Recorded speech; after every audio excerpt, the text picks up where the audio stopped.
People power, our power, and our power, people power, MUBS power, our power, Makerere power, the people power, Dangote power, Emmanuel power, and the Mpuuga power.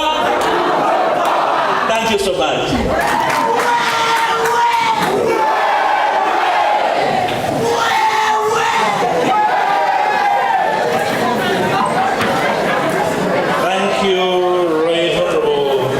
Speaker, for the very humbling introductions. Your Excellencies, I'm speaking for 3 presidents and the 2 you comrades in the struggle.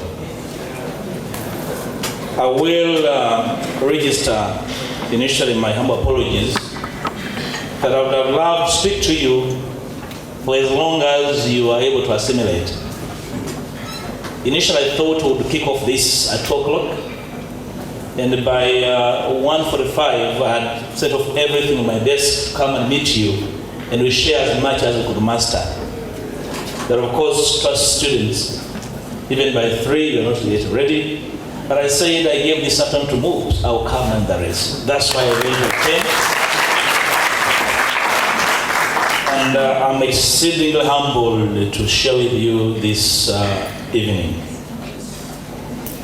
Comrade Secretary, thank you for the compelling invite to expose to me this audience that I know is various and ready to share with me this evening. Make no mistake, I'm a humble product of this nature of audiences in our beautiful times at Makerere. And one of the biggest pains for me is that universities no longer have opportunity to have students in their multitudes openly share, openly disagree, and openly share a common destiny through debate. It no longer happens. In our times, if a good president would not assemble a public debate in a month, we would impeach them. They would have qualified as useless and as numb and dumb. Now that times have evolved, you need to plead with whichever powers that be at the public universities for students to debate. Little wonder then that you have members of parliament that can handle debate because they miss that exposure. Make no mistake, we were well mentored. In our high days as a young Democrat, initially he well introduced to me. I joined university for my first degree on 27th September 1995. I have no idea in which biological state some of you were then. In which state biologically were you in 1995? So whichever state were, you're not guilty. So plead not guilty for whatever state we are in. But I joined in 1995 during the investiture stages of UYD. So when UYD was forming shape, as one of the young men around, Honorable Mpuuga was our national chairperson. Honorable Mpuuga was the speaker. Dr. Rume was the deputy speaker. Honorable Rianro Komakech then was, I think, the organized secretary. Honorable Luzige was our president. Rosina Mayanja, former minister, the women's leader, were young men watching and learning from the wings. And I can tell you, we mastered the trade. We owe you this duty to come and share with you our experiences, no matter nasty or beautiful, but they ought to be shared. So I'm exceedingly humble sharing with you this evening as students. but also as activists. 95 I was at university. 2019, 99, I finished my first degree. 2001, I enrolled for my master's, and 2003, I was done, master's in economics. Then I did the LOP and whatever it takes to be an advocate. That's why I look older than 46 years. I have had the occasion and the privilege of mentoring so many young people over time. And please never apologize being different from your neighbor. If all of you sat in this room and you have the same traits, then this country will be in deep trouble. If all of you are the same, that you want to be like a Comrade Mandwa, and then you like, if I'm not Mandwa, then I want to be like Comrade Dangote, then I want to be like Kamuga. You cannot be like everyone. You can only be your good self. You can only be a good self or your terrible self. And that unique combination is what makes man different, because human nature is shaped by two kinds of humans. You need donkeys and bears. Do you understand? If all of you are donkeys, then there's a problem. If all of you are bears, you see, a bear is slow but very strong in its will to achieve. A donkey would run its way through the wall even when it doesn't know where it is going. So the leveraging the balance of having the two is what makes humanity complete.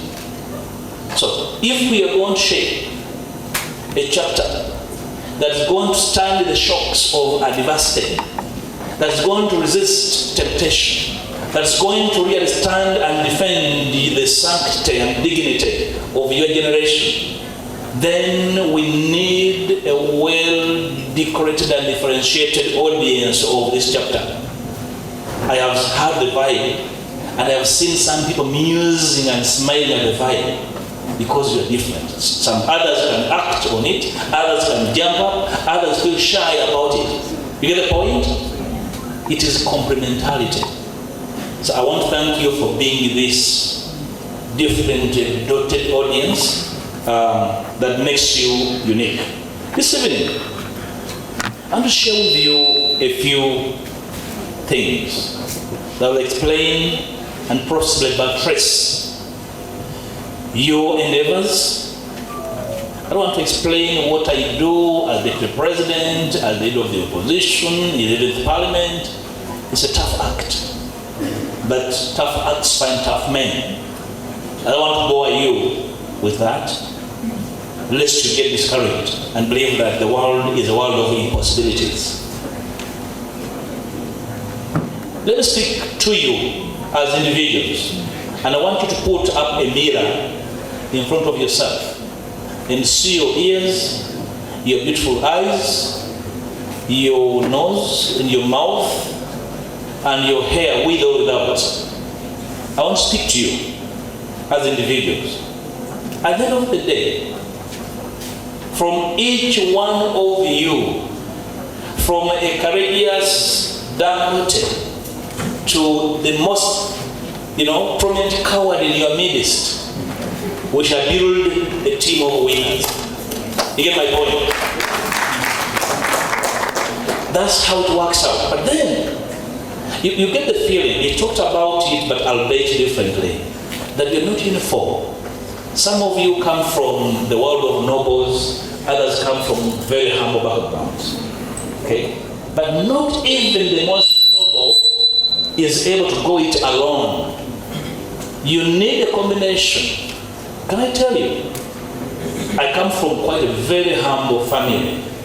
Not a family of paupers, but very humble. My late old man was a very good teacher, primary teacher. My mother, still living, housewife. They mentored us so well, and they struggled to give us an education that made a difference. So, my being what I am has nothing to do with nobility. You get the point? So what you're going to be tomorrow has nothing to do with the nobility of your ancestry. It's about what you do to improve your personal quality. And I want you to get that. At 21 years, His Majesty identified me and I joined the Great Uganda Chico as a member at 21 years of age. A son of a humble teacher, but who had worked on his personal quality to be identified by the high and mighty. You get the point? So nobility should not stand in your way as you struggle to up the temple and climb the stairs of presence in the public life. You should not be scared by the humbleness of your origins, by the nobility of those around you, but you must have the conviction from your own quality to really up the temple. I can tell you, you will get where you want. I'm talking about the individual. It's caused from the collective of very fine individuals that we can build an enduring chapter. When you build a quality upon quality, you see, mediocre upon mediocre, the output is mediocrity. Not so? Yes. Quality upon quality, the outcome is top-notch quality. So I don't want us to really lie ourselves that we can build a team formidable and enduring for generations when you have not worked on the quality. In this room, I'm not addressing followers, I am addressing leaders. Right? Yes. Okay? I want you to be inspired that in here and from here, you're going to go and do through a multiplier. Some of you do economics, I'm an economist. Through the multiplier effect, you are going to go and change the face of your family, the face of your immediate community, your immediate village, your sub-county. Eventually, you capture a constituency for MUP because you have worked on your quality. By influencing those around you, by working on your personal quality, and I'm talking this to inspire you, that some of you carry with you feelings of personal inadequacy. You feel you're not adequate enough. You are rendered shy because you think you're not noble enough to rise and surmount the challenge around you to reach your potential. I'm speaking to leaders and I want to invite you to rise and raise your spirit so that you can overcome feelings of personal inadequacy and be able to fill the void. We have a huge void of leaders. We have instead allowed masqueraders to occupy the void left by able men and women like you because you have been cowed to believe that you are not able to scale the heights. And when you do that, just imagine that possibly some of you are firstborns in your families. How many firstborns are here? You see, half of the room is a room of firstborns. In your families, where what the firstborn fails, the fifth siblings follow, believe that it's an impossibility. You understand? Because at the firstborn, you're the big girl in the room, you eat more food than them. Your bed is bigger, you have a personal room in the house. So big brother, big sister is the epitome of their aspirations as siblings. So must you fail? You are inviting failure for the entire household. So you owe your siblings the duty to rise, summon courage beneath you to say, yes, I can conquer. Yes, I can surmount the challenges around me and be able to courageously speak out like a one-man or a one-dangote and capture territory and invite the audience to imagination to say, yes, he's there. And all of you are capable of that. None of you is inadequate. None of you is incapable of scaling heights. If you summon the deeper inability in you, make the difference. Secondly, I want to speak to you about education. I'm still addressing the individual in you. Education. I am not addressing a village meeting. I'm addressing an audience of the country's cream de la cream. Okay? And if your society is based, can you imagine in your entire village? You know? They all the very berries admire you. MUBS, you know? Marshal MUBS. They admire a coward in you. Omwana soma MOOC.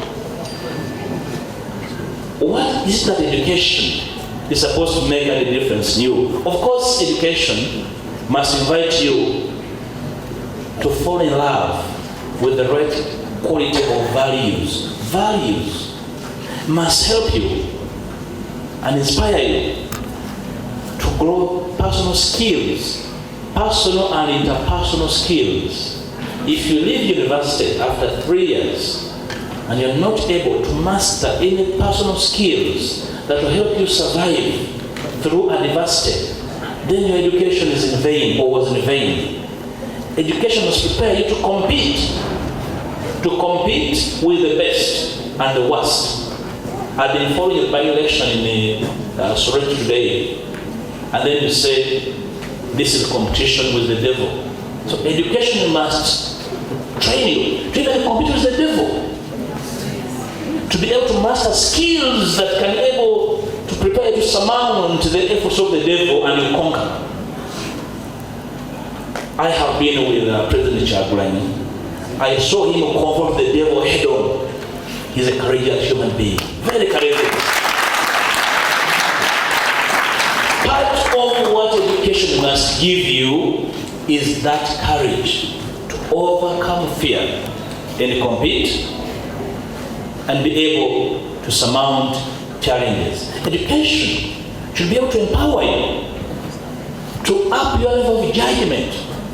Judgment means being able to take a decision of what's wrong and right. Because education is empowering.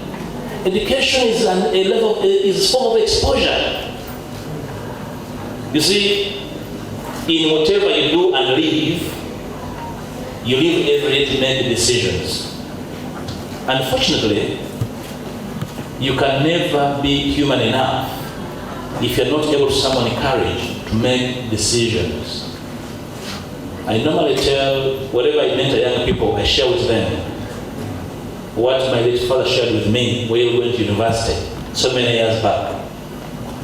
You know, we had a father to son evening. He had the coffee. I also have coffee a lot. So we had a coffee in the evening at home. You know, there was this old school teacher with a very fine English. So we shared an English coffee and an English conversation for a young man going to university. Of course, I was not the first to go to university from his household. But you see, he loved me and I loved him back. So we shared a very, very interesting memorable evening, and I will really share my experience with him, with young people I mentor. He told me about life. I said, look, in life, you live to make decisions. And I thought he was done. I said, well, yes, I will live to make good decisions. I said, no, you live to make good or wrong and bad. He said, life is about making decisions. That's what he said. The life, unfortunately for you, is about making decisions. Wrong and right decisions. So when you make the right decision, you thank heavens for inspiring you to make the right decision. But when you make a wrong decision, it is a lifelong lesson. Because then you'll be punished, and therefore you learn the hard way. You will never think that again. So you learn how decisions are made. But somehow, he said, you should never be caught in a state of indecision as an adult. You must make a decision. Otherwise, somebody is going to make a decision for you. So go and tell your peers out there that they believe that matters of national government is not concerned them. As long as they go and get commando down Nakawa, and therefore they're able to get good grades, life is complete. Therefore, matters of governance not concerned. Tell them that even if their degree is the best, they will have a job. Tell them that whoever becomes the president of MUBS is their concern. Because somebody is going to make a wrong decision on their behalf.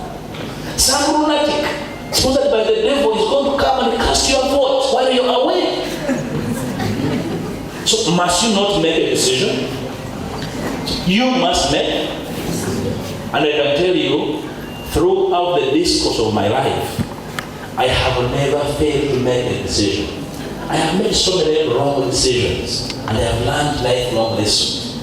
But equally, I have been very fine in making decisions.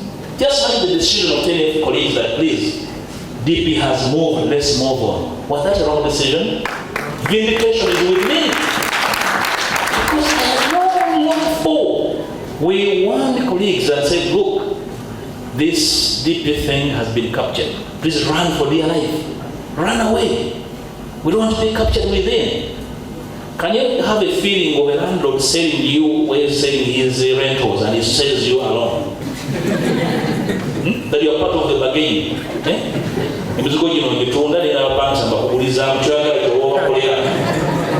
You know, that was the case with the DP. He said, no, we have known. You see, I have been in the corridors of power for a long time. And I can tell when something is amiss. So I'm talking about a younger person being able to summon courage to make a decision. Being able to have courage to make a decision. And when you make a decision, have the courage to defend your decision. If you find yourself having made a wrong decision, please have the humility to tell your colleagues that I am sorry. You get the point? When you make a wrong decision and you had a duty, because in our positions, in my position, I wake up every day on a daily basis. I take more than 50 decisions on my desk on behalf of my colleagues, on behalf of my party, and on behalf of the country, and on behalf of posterity, generations ahead. So my decisions must be backed by some level of imagination, not impulse. Think through your decision, don't be impulsive, but make a decision. That was one of my best evenings, my father. Then too, he told me that life is also about meeting people. He qualified it. Life is about meeting people, including wrong people. Okay? Because you will never choose who you meet, but somehow you saunter into lives of people. Some of the people you're going to meet are devilish. Some of the people you're going to meet are not inspired. Some of the people you're going to meet actually are terrible humans. But somehow you must meet people. Because life is about meeting people, including wrong people. Along the way, because you must meet people, whichever people you meet, when you meet the right people, you thank heavens for making you meet good people. And therefore, they give you lifelong lessons. You show them the niceties of life.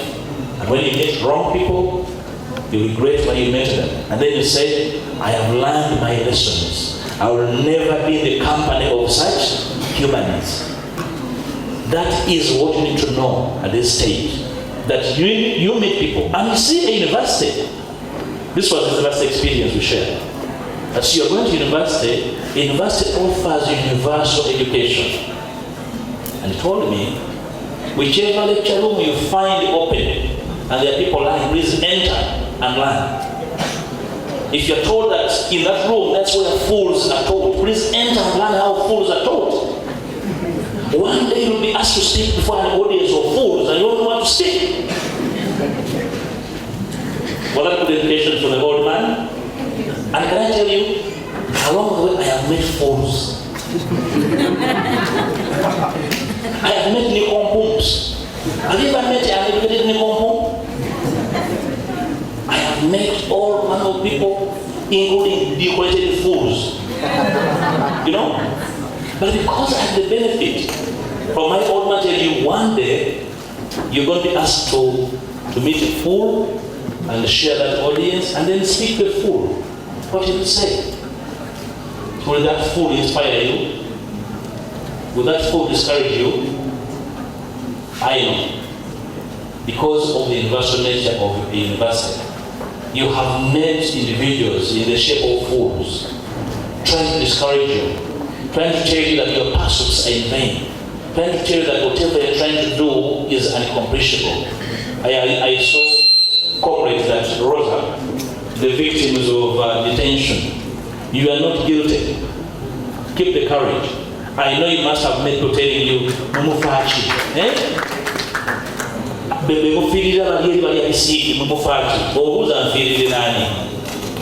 All of us, all each other, all posterity, a duty to do good. We owe each other a duty of care, a duty of protection. And only you, I'm speaking in first person singular, and only you can summon that energy to make a decision to do good. So as you interact, select which quality of people, which quality of peers you want to keep. I was talking about education, why it's important that you're in school, but I was also talking about getting the right education, because Mandela reminded us, Nelson Mandela, that education is the most powerful tool that you can invoke to change the world. But only good education. If you ever meet an educated fool, that's when you know that sometimes education is dangerous. But when you get good education that will inspire you to do good, then everyone must get education. So we want to get education. You are here to pursue education so that you are able to make choice between right and wrong. Because then you want to go and serve humanity for common good. And if you get education for the wrong reasons, then of course you'll be a danger to civilization. And I have seen so many people who went to school. Imagine a lawyer with a master's degree in human rights, in charge of a torture chamber, a safe house. And he said he's also a lawyer, a human rights lawyer, in charge of a safe house. Then of course you know that was education in vain. And that is the form of educated fools that you can also meet along the way. And you're going to meet so many of them. So shall we correct them and kill them and bury them alive? Do we do that? We are not into this for revenge and vindictiveness. We do understand the complexity of this country.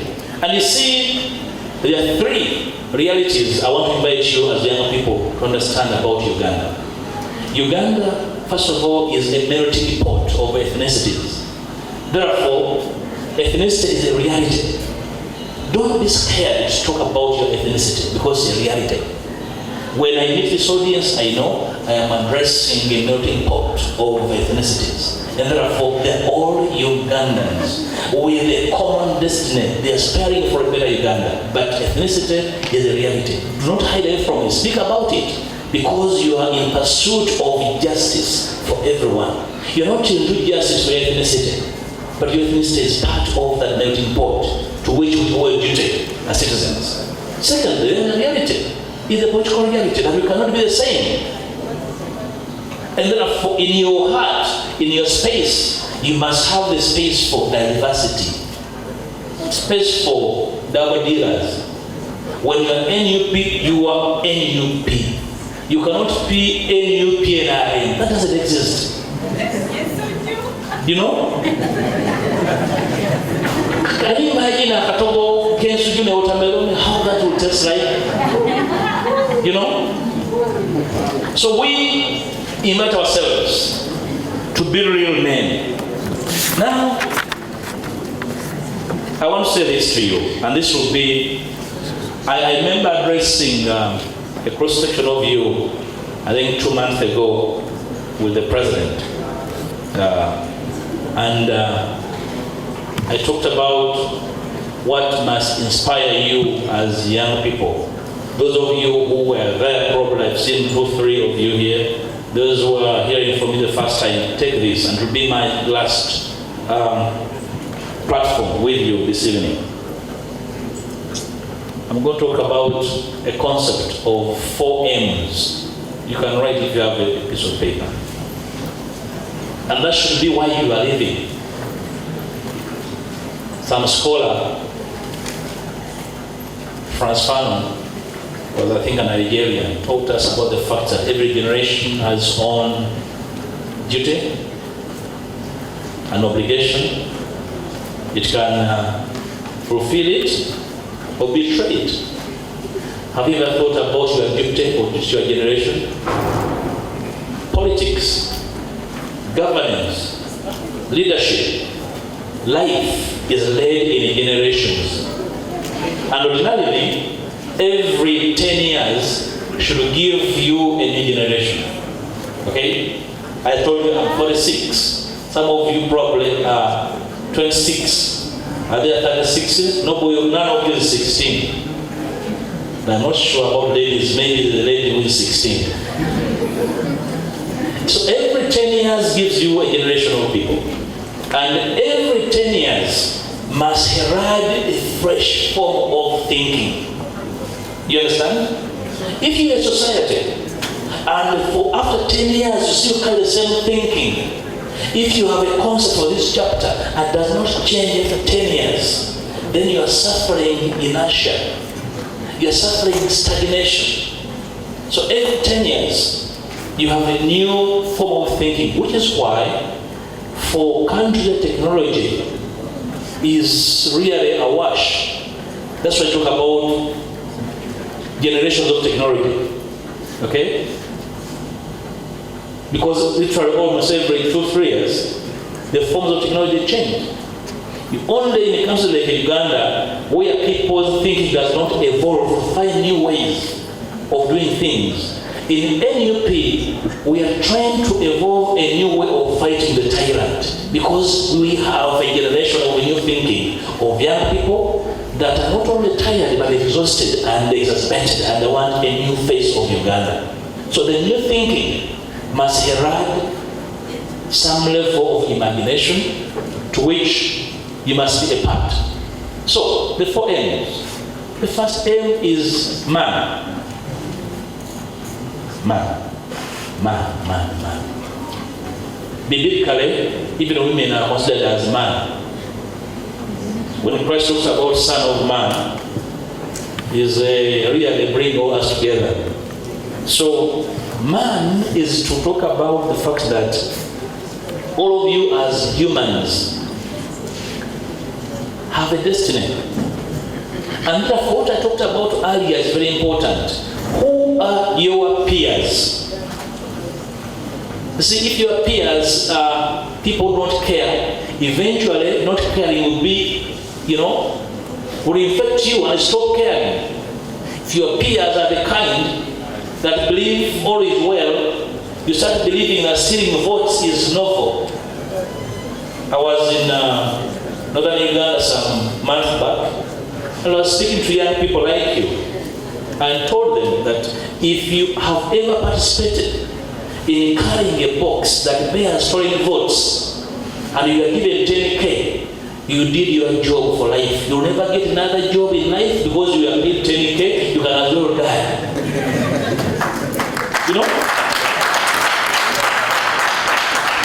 So the question is, what kind of company do you keep as a man? Wrong company can curtail your aspirations. If you have recollections, by the way, if you're going to be a leader worth your name, one of the things is reading. My old man used to say, if you don't read, you have no business speaking to anybody. If you don't read books, not for passing exams, but for knowledge. If you do not read, please find time to go to the library, to read a book on atomic energy, on rocket science. You understand? In Parliament, we do all manner of legislation on the kind of things you have never started, but you must find ways of understanding them legislate. So if you don't read, then nobody should be able to listen to you. So okay, if you don't read, what are you going to tell me?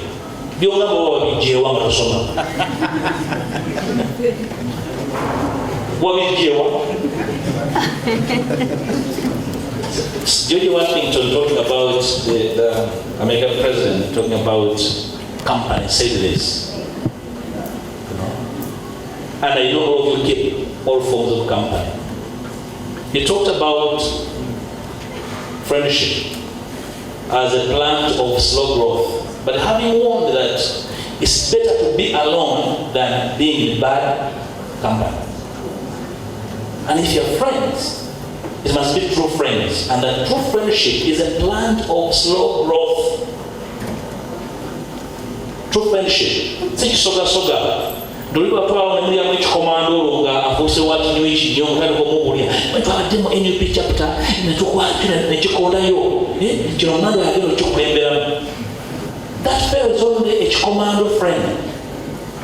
You have not put that person to taste, to understand their veracity, their courage, to be able to open up to them what you are doing for the struggle. Because true friendship is a plant of slow growth, and it must withstand the shocks of adversity before it is entitled a true appellation. Meaning, before you disclose what you're planning with Comrade Dangote to that person, first understand what inspired that person. Some people simply lose mouths. I think their mouths are itching to say anything they have seen and met. Have you met somebody who spoke to you about their last dinner, their last date, their last word, and said, are you possessed? Do you know what I want to listen to? You think I have a head, that my head is a garbage skip, that you want to really dump everything there.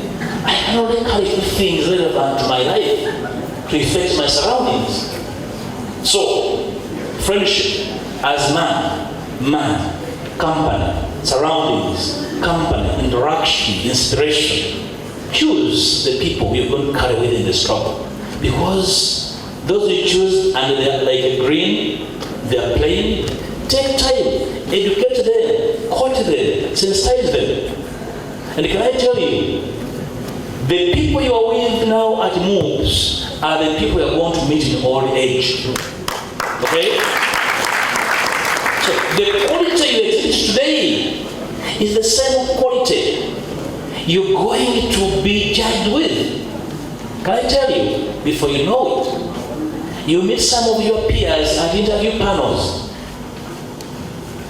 You've come for an interview to be the company chief accountant, only for you to saunter in the conference room of the company, and there you are with the guy you are with at the committee, and you stole any pick of money, and after the interview he says, he pinches his friends and says, oh, with that guy, and you know what? When it comes to money, you know, company, personal conduct. You're not going to find so many new friends. I still enroll and call company of comrades I met in 1995. They're the only people I still trust. You understand? So your personal outlook, your personal demeanor, your personal conduct speaks a lot about how you eventually commit to your friends, to your peers, and eventually how you will come out as a human. So your personal conduct is very important. The kind of people you keep, you have several common values. Are you able to really appreciate them? Man upon man. 2, the second aim is mission. So now that you have met, have you ever imagined whether you are for the same mission? Because we live for a mission. We don't live in vain. We don't live because there is food to eat. You know, every food can eat. Because eating probably is a reflex action. As long as you are hungry and there is food, you eat. In the evening, those who cannot see can eat. God gave you all the senses and all your senses are functional. And somehow, you have never thought through, you have never scanned your thoughts to see whether your mission has a life. Do you have a mission? Personal mission, man to man. Is your mission a shared mission? Or you carry with you a personal mission that as long as I am the good president of MUBS, I'll vie with the most beautiful girl which is the most beautiful hall of residence here? Okay, that one. Okay? So if that's your mission, and you really scatter, please be sure that your mission is a shared mission. Because man lives a reason. Man lives a reason, not a season. And that mission is good if that mission is a shared mission, not a personal agenda. I have been around long enough to see people using others only to drop the common agenda to continue a pursuit of a personal agenda. And that hurts struggles like this. What hurts strugglers is to see people they have been struggling with in the belief that they have a common mission, only for them to really change them and pursue personal agenda. I want to invite you to think through and meet quite often, meet regularly, to educate, remind, rekindle the common mission. Because not a personal mission, it's a common mission. Mission is important because eventually, the third end, you are on a mission to build a generational movement. Not the NRA, but a generational movement. You can only accomplish a generational movement or building a people power agenda that is enduring if your mission is shared. If eventually the people power movement does not lead to change of the face of this country, then the people power movement was not a shared mission. It was a personal agenda of a few individuals. You get my point? And that must scare you that this is not a personal mission. My dear son, this is not personal to hold up. No, it is a mission for you to partake of the duty to build a movement that will change the face of this country, so that our children and grandchildren don't go through the same suffering you have gone through because of your country. That's why you seek out each other. That's why you defend each other. That's why you seek to protect each other, because you owe a duty to that mission. That mission will eventually catapult into a solid, enduring movement that will last generations. You're not doing this to last the season. The season here is 3 years and moves. The mission is to build a movement that will stand the test of time, such that eventually, the fourth end, eventually, you live a life that will leave a monument.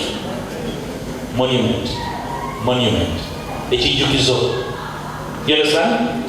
A monument in your honor. And in those years, in the 2000s, lived men and women of valor, women and women of courage. They lived, they saw, they moved, they changed the face of our country. They had a mission. That mission endured. That mission came to fruition. And therefore, you would have lived a life of a monument. You understand?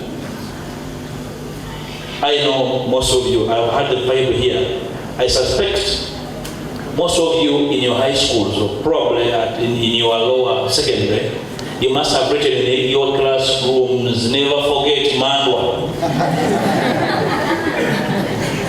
You should write never forget Mandwa. And the school is painted. And the next day the classroom is painted. Where will that be? It will be gone with the paint. You understand? So if you do not live to build a life of a monument, a day's paint will change whatever you would have done. So don't live for paint, live for monuments. You understand?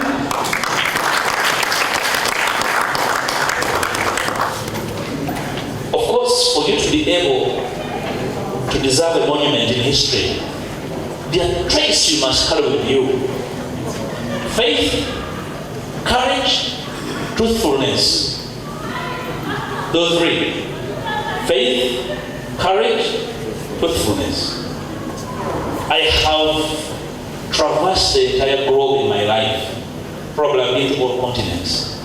And one of the things I do when I travel across is to visit monuments. I am yet to meet a monument of cowards. I am yet to meet, in my world excursions, a monument built in honor of cowards. You know? That this monument you see here is built in honor of a group that lived, and when the country called, they took off. That's why we say cowards live longer, but they die eternally. When a coward dies, better complete. When you die, of course I'll come. If you ask me to come and offer a befitting epitaph when you pass on,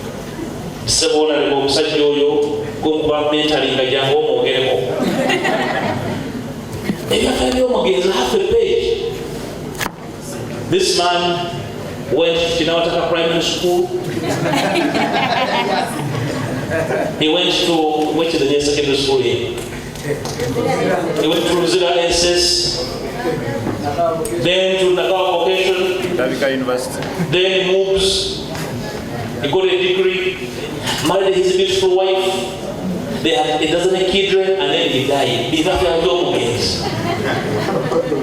But that even a fly has that same, how can you be alive for a fly?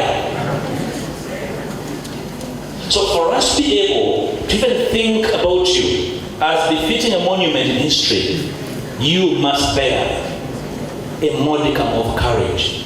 A courage to overcome temptation. A courage to overcome adversity. And a courage to endure and sacrifice. Lastly for me, comrades, I can speak until the chickens are home, but I know we have a lot to do. Are there scientists here? Yeah, you have scientists. Yeah. The scientists speak about how many senses?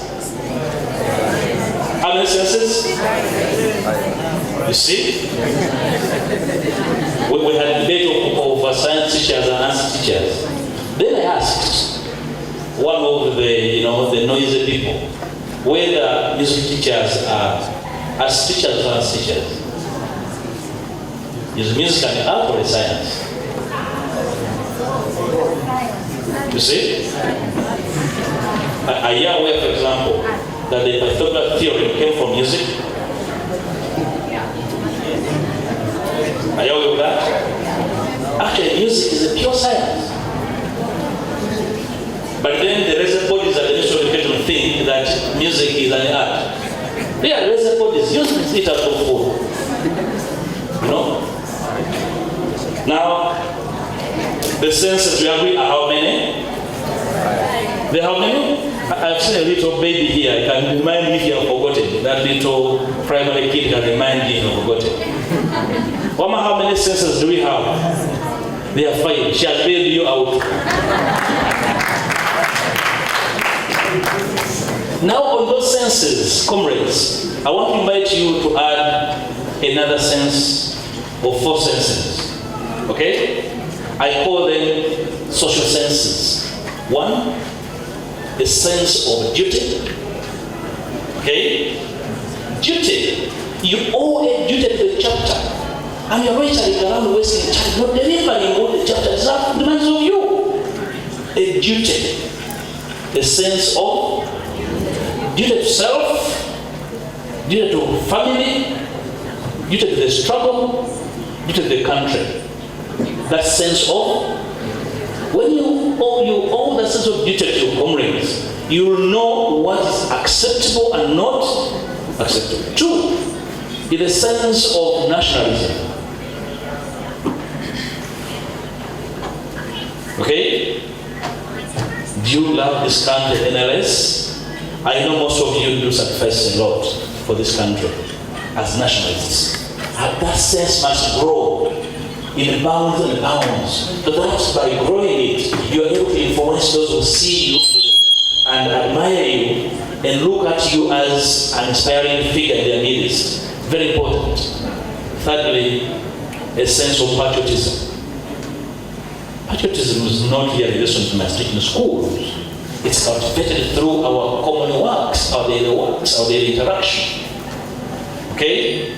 And 4, a sense of sacrifice. There is no success register in human life without sacrificing. You must be able to sacrifice, to be able to endure, to be able to, the little resources you have, the little pocket money and the sacrifice pizza, to go and meet our peers, to plan for the struggle. So plus the 5, you must have 9 senses. Duty, nationalism, patriotism, sacrifice, plus the 5. Then you're a complete human. You know, how the living dead. Don't, if you have less than that, you're a living dead.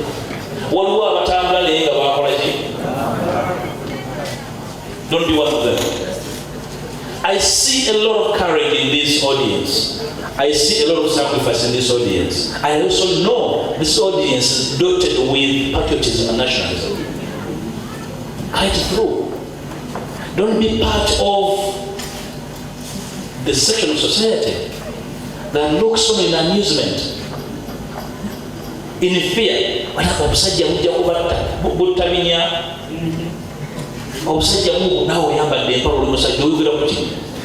Those who see you saying, what do they think about you? All of us have our own fears. To fear is human. But to understand that duty is beyond fear is inspirational. And that's why I ask of you, it's possible. It's possible, it's feasible. When you draw the PPF curve, it's not within the unattainable range. It is attainable because you are well capacitated intellectually to discern, to take decisions, to share, to consult. That makes a difference because we have people around us who do not know what is happening. We have people around us who actually are surprised by what is happening. And there's those like you who know what is happening but are not able to summon courage to confront what is happening. In this chapter, comrades, lies that confession, that inspiration, that promise that the country, the future, and immediate future can be better. That this country can be turned around. Don't be cowed. Don't be intimidated by what you see. I contend that's the last hour of the night and it's dark. It's even dark. But the dawn is on the horizon. We shall get there. Thank you for going to make